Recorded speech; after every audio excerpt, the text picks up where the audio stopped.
नमस्कार दोस्तों, railway science में एक बार फिर से आपका स्वागत है। तो शुरू करते हैं क्वेश्चन नंबर 1 से। एमकेएस प्रणाली में यंग के प्रत्यास्था गुणांक की इकाई क्या है? तो न्यूटन मीटर स्क्वायर। क्या है दोस्तों? Newton metre square. एमकेएस प्रणाली में यंग के प्रत्यास्थ गुणांक की इकाई जो है न्यूटन मीटर स्क्वायर है। घंटा यानी कि बैल जो धातु होती है वो किससे बनी होती है? जो बैल की जो धातु होती है जो वो होती है तांबे और टीन की बनी होती है। किसकी? तांबे और टीन की। उसके बाद है 1 नैनोमीटर किसके बराबर होता है? तो एक जो नैनोमीटर होता है वो 10 की घात -9 कितना होता है दोस्तों? 10 की घात -9 मीटर होता है।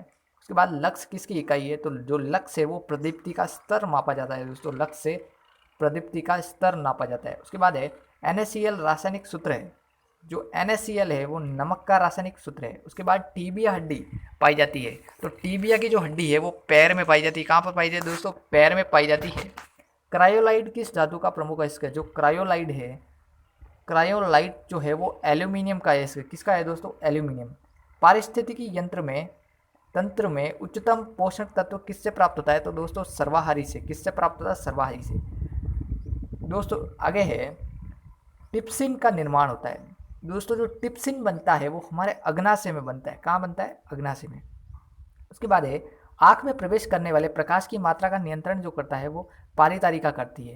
किसके द्वारा होता है दोस्तों? पारितारिका के द्वारा होता है। पारितारिका जो होती है आँख में जो प्रवेश करने वाला जो प्रकाश है उसका नियंत्रण करती है। उसके बाद है दोस्तों पर्वतों पर जो ठंड महसूस होने का कारण क्या है? तो वातावरण के कम दबाव के कारण जो पर्वत होते हैं वहाँ पर हमें ठंड लगती है। क्यों लगती है? वातावरण के कम दबाव के कारण लगती है। उसके बाद एक गतिमान वस्तु सेवम वस्तु पर क्रमशः विश्राम होती आती है। एक गतिमान जो वस्तु होती है वो सव्यम पृथ्वी पर क्रमशः विश्राम हेतु आती है। तो गुरुत्व के कारण आती है। किसके कारण? गुरुत्व के कारण। उसके बाद बीसीजी की टीके रोकने हेतु प्रयोग होता है टीबी। बीसीजी के टीके को रोकने के लिए किसका उपयोग होता है? टीबी का। सोनार का वास्तविक रूप क्या है? तो सोनार का जो फुल फॉर्म है वो sound of navigation and raising है। क्या है? Sound of navigation and raising.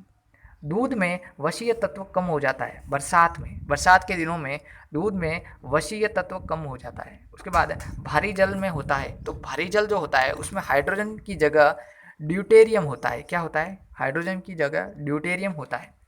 औद्योगिक रूप से पॉलीथीन का निर्माण किसके बहुलीकरण से होता है? पॉलीथीन जो होती है ईथिलीन से होती है। किससे होती है? ईथिलीन से। परम शून्य तापमान वह न्यूनतम तापमान जो सैद्धांतिक रूप में संभव है। परम शून्य तापमान उसी को कहते हैं। टीकाकरण की खोज जो की थी, टीकेकरण की खोज एडवर्ड जेनर ने की थी। किसने की थी? एडवर्ड जेनर ने टीकेकरण की खोज की थी। उसके बाद कपड़े के रंग का विरंजन करने वाला अभिकारक है। कपड़े के रंग का जो विरंजन करने वाला अभिकारक है वो सल्फर डाइऑक्साइड है। क्या है दोस्तों? Sulphur dioxide. उसके बाद है नाइट्रोजन स्थिरीकरण में होता है। तो नाइट्रोजन स्थिरीकरण में क्या होता है? वायुमंडलीय नाइट्रोजन का उपयोगी नाइट्रोजन यौगिकों में परिवर्तन। क्या होता है दोस्तों? परिवर्तन। ग्रह होते हैं अदीप्त पिंड जो नहीं टिमटिमाते। ग्रह जो होते हैं दोस्तों टिमटिमाते नहीं है। आग पकड़ने के लिए कौन सा फाइबर न्यूनतम प्रवृत्त है? आग जो होती है सूती सबसे जल्दी पकड़ती है। उसके बाद है नॉन स्टिक रसोई के बर्तन पर परत होती है टेफ्लॉन की। किसकी होती है? टेफ्लॉन की। पोटेशियम, सोडियम, लिथियम तथा सीसा धातुओं में किसमें न्यूनतम गलनांक होता है? किसमें होता है दोस्तों? पोटेशियम में। बैकेलाइट किसका बहुलक है? तो बैकेलाइट जो है वो फॉर्मेल्डिहाइड और फिनॉल का बहुलक है। किसका है? फिनॉल का। समान अणुसूत्र तथा अलग अलग संरचना सूत्र वाले यौगिक कहलाते हैं आइसोमर। क्या कहलाते हैं दोस्तों? आइसोमर कहलाते हैं। किस लोहे में कार्बन की प्रतिशतता सबसे कम होती है? पिटवे लोहे में।